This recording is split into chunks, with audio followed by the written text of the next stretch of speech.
പാണക്കാട്ടിൽ നിന്നൊരു പ്രഖ്യാപനം വരുന്നു. MSF സംസ്ഥാന പ്രസിഡന്റ് പദം PK നവാസ് ഏറ്റെടുക്കുന്നു. പിന്നീട് നടന്നതത്രയും ചരിത്രമാണ്. കൂലിയെഴുത്തുകാരും മാധ്യമങ്ങളും നിരന്തരം വേട്ടയാടപ്പോഴും PK നവാസ് ഇച്ഛാശക്തിയുള്ള നേതാവായി വളർന്നു. പ്രതിസന്ധികളിലെ പേമാരിയിൽ വന്നപ്പോഴും നെഞ്ചുവിരിച്ചു നിന്ന ദീക്ഷണശാലിയായ നേതാവ് വൈകാതെ പ്രവർത്തകരിലേക്ക് തീജ്വാലയായി പടർന്നു പിടിച്ചു. സകലതും സ്തംഭിച്ച കോവിഡ് കാലത്തും MSFനെ ലൈവാക്കി. ആക്ഷേപകരുടെയും വിമർശകരുടെയും പിന്നിൽ പോയി സമയം കളയാതെ ചെയ്തു തീർക്കേണ്ട കർത്തവ്യത്തിൽ വ്യാപൃതനായ നവാസും ടീമും പാണക്കാട്ടെ ഹാദിയ സെന്ററിൽ ഒന്നിച്ചിരുന്നു. പിന്നീട് ഇടവേളകളില്ലാതെ ചരിത്രങ്ങൾ ക്യാമ്പസുകളിൽ വിജയങ്ങളുടെ പെൺമത തീർത്ത UUCമാരെ വാർത്തെടുത്ത കാലിക്കറ്റ് സർവകലാശാല സെനറ്റിൽ ചരിത്രത്തിലാദ്യമായി 4 വിദ്യാർത്ഥി പ്രതിനിധികൾ.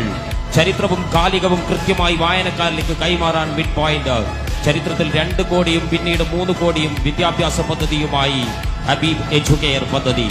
1700-ലധികം യൂണിറ്റ്, പഞ്ചായത്ത്, മണ്ഡലം, ജില്ലാ കമ്മിറ്റികളുടെ രൂപീകരണം, 10,000-ഓളം ചിത്രശലഭങ്ങളെ അണിനിരത്തി കുരുന്നുകളുടെ ചരിത്ര സംഘമായ ബാലകേരളം. യൂണിറ്റ് തലം മുതൽ മലബാർ ദക്ഷിണ മേഖല എന്ന രീതിയിൽ 14 ജില്ലകളിലേക്കും പടർന്ന് വ്യത്യസ്ത പരിപാടികളുമായി സംസ്ഥാന തലം വരെയുള്ള വേര് ക്യാമ്പയിൻ. 10,000-ലധികം രജിസ്റ്റർ ചെയ്യപ്പെട്ട പ്രതിനിധികൾ ഉൾക്കൊള്ളിച്ചുകൊണ്ടുള്ള വേര് സമാപിക്കുമ്പോൾ പ്രിയമുള്ളവരെ, ലീഗൽ ഫെഡ് മതനിരാസത്തിനുള്ള വേരൂന്നിയ ക്യാമ്പയിൻ, സമര പോരാട്ടങ്ങൾ, സർഗാത്മക സംഗമങ്ങൾ എല്ലാം കൊണ്ട് ചരിത്രം ക്രിയേറ്റ് ചെയ്ത കാലഘട്ടത്തിനെ നയിച്ച MSFന്റെ പടനായകൻ PK നവാസ് സാഹിബ്.